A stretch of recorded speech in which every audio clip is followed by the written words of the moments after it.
Welcome back, my darlings, my beautiful collective. You caught me just in the nick of time. We're going to be taking a peek at the energies for today's Oracle Tarot combo using the Oracle of Shadows and Light as our starting deck. Afterwards, we're going to switch over to the Dream Keepers Tarot. But let's see. This one jumped. Two Little Witches. Magical Space Clearing Time. Very interesting. Reminds me of a conversation with a friend earlier today. Let me pick that one up. Okay, so we're back. The next one that we have is Nautilus Princess. Powerful personal growth.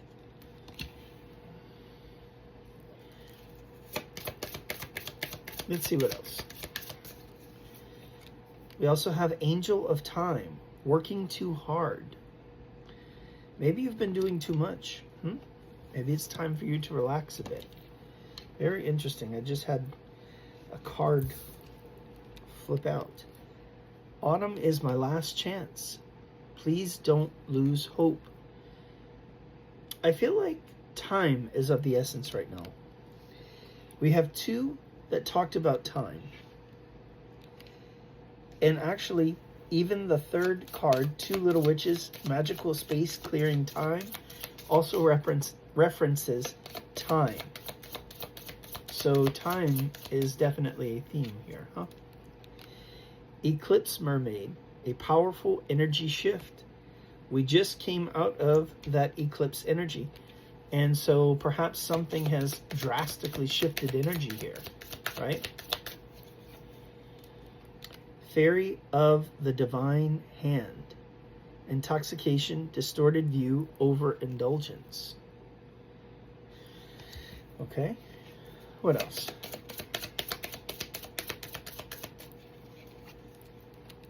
Sea Storm, calm amid chaos. I do feel like there is a bit of this tower moment stuff. Perhaps we're talking about, you know, with this energy shift, perhaps a thinning of the veil. Maybe seeing some things from the other side. And with this drastic change, right? It kind of gives tower moment. The Three Fates.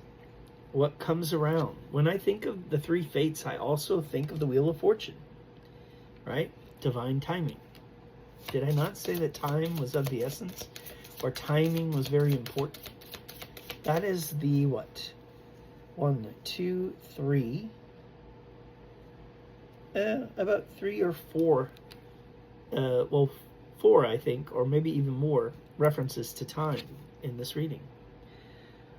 Marie Masquerade, glamour, intrigue, and drama. This kind of gives the feeling of somebody who might have been wearing a mask. Maybe it's time for the mask to fall. Let's grab 2 more. The next one and the energy at the bottom of the deck, huh? Winged Seer. You see clearly. Clairvoyance. Again, a reference to sight beyond sight, I guess. Peering through the veil. The last card, Death and the Maiden. Invasion, boundaries violated, dominance.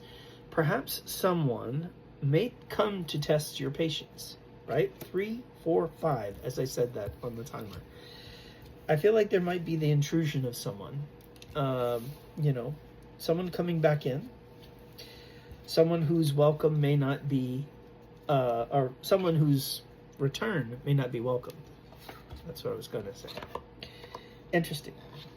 Maybe someone wore out their welcome. It happens. Let's now turn our attention and focus over to the tarot. And let's see what messages Spirit has for us for today. As has been our custom, Celtic Cross seems to be the spread of choice. Interesting. So we have 2 cards already popping out. We have the 5 of Swords and the 9 of Wands. So the 5 of Swords. This can talk about conflict. Interesting, the 5 of Swords came out in today's 3-card reading as well, right? This could be conflict, but it can also be the 5 of Swords.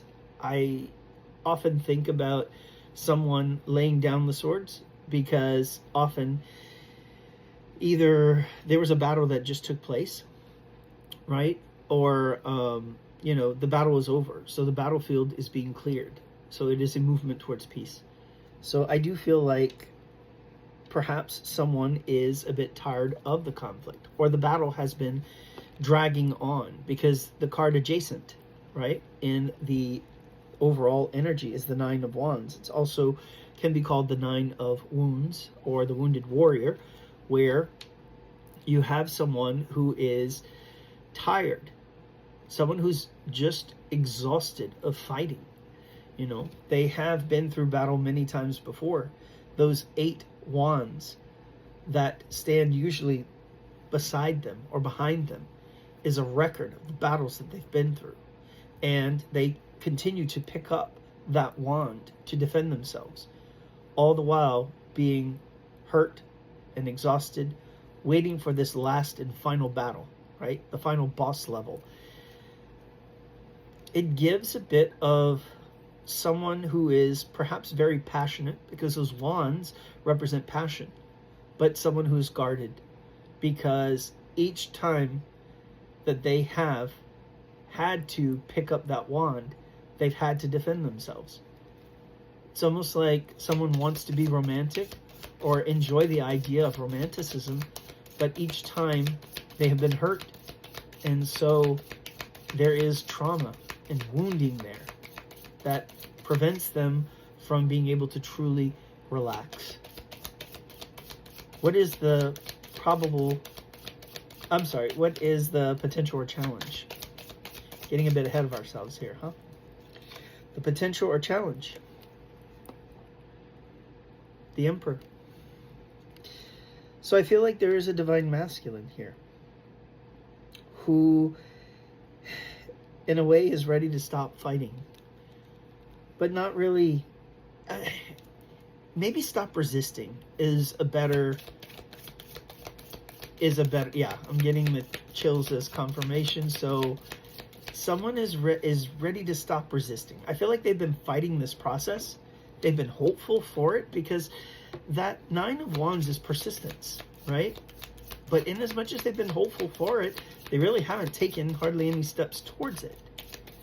But I feel like now they're like, okay, I can't fight this anymore. This gives the energy of, let's see what happens now. What is our focus on? 8 of Wands. Okay, so the 8 of Wands is fast-moving energy, communication, manifestations happening. What is our strength position?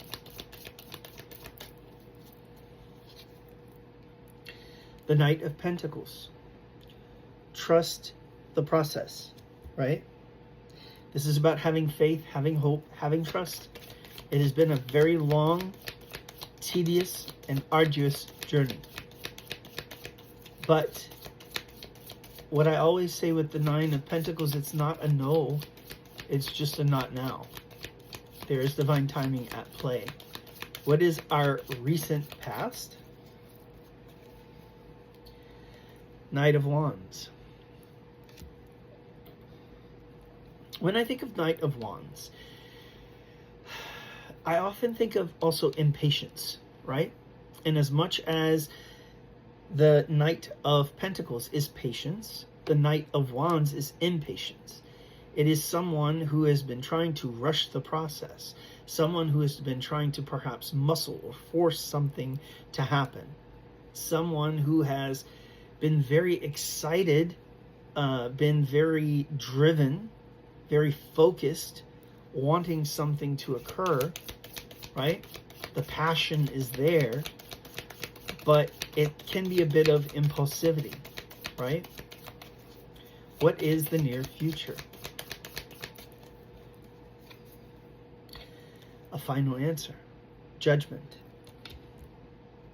I feel like a final answer is coming. You will get a clear yes or no, right? This can also be clarity.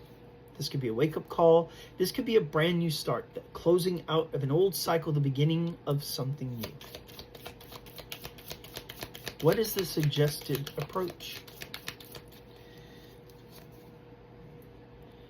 The suggested approach is the Tower. There is change coming. The suggested approach is expect the unexpected. It's a bit dubious. You know that something's going to happen, you just don't know what. So, I guess just be ready for it. I feel like it's still going to catch you off guard. There's no way to truly be prepared. Just understand that it needed to happen, right? Let me pick that up. So what do we need to know? That's the card that flew to the ground. Six of Wands. Victory. Public recognition. Whatever is being shaken up, it's going to come to light. It will be made public knowledge. It will be out in the open for all to see. So something is going to be exposed or revealed. And there is victory here. Success. What is our hope and our fear? Three of Wands. It's expansion and growth. In a way, when I look at this card, I look at it as, observing from a distance, being the observer, watching things unfold. In this particular card, this person is on the cliffs, or on a precipice, looking towards the harbor, waiting for reinforcements to arrive. There is an anticipation of hope and that things are going to be okay. So there is this anticipation of joy and success. What is the probable outcome? Interesting. The probable outcome is the Nine of Swords. A bit of anxiety or worry. Perhaps you're anxious about what's to come. Let's grab one more to maybe gain a bit more clarity. What might we be anxious about? That it's going to work or that it won't? The Fool. I feel like we're anxious about the unknown, about taking a step into the wild blue yonder, right? It is the feeling of moving forward in unfamiliar territory. For some of us who have experienced a great deal of trauma or who have been on this very difficult journey, trust is a very difficult thing. It is something that we don't do easily or lightly. For so many of us, we are looking for proof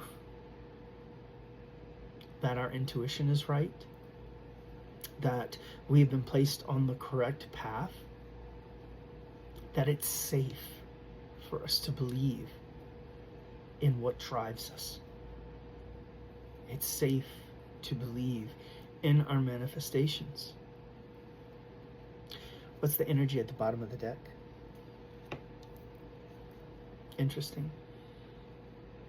It's the Eight of Cups. So the Eight of Cups can be leaving behind what no longer serves us, which kind of fits into that theme of stepping into the unknown. But this looks to be not necessarily a card of desolation or mournfulness. Because sometimes when we leave things behind, we can be a bit sad or disappointed that something didn't work out for us. In stark contrast, I would say that this particular Eight of Cups card is one of hopefulness. And often I say that the Eight of Cups can be the beginning of the journey for the Ninth Cup, the quest for the Ninth Cup. right? The quest for our wish fulfillment. What is going to make us very happy? And right behind that wish fulfillment is, in this card, in this deck, the Seven of Pentacles. It is the seeds have been planted, right? It is our manifestations are growing. And I feel like they're almost ready to harvest. What's very interesting, last thing that I'm going to point out here as we end this, is on this Seven of Pentacles, the head of the figure is that of a music box with a ballerina at the very top. I feel like we are focused on those manifestations and the joy that they bring, right? I feel like those manifestations are going to lead us to dancing, to happier times, happier days. We are going to be able to rejoice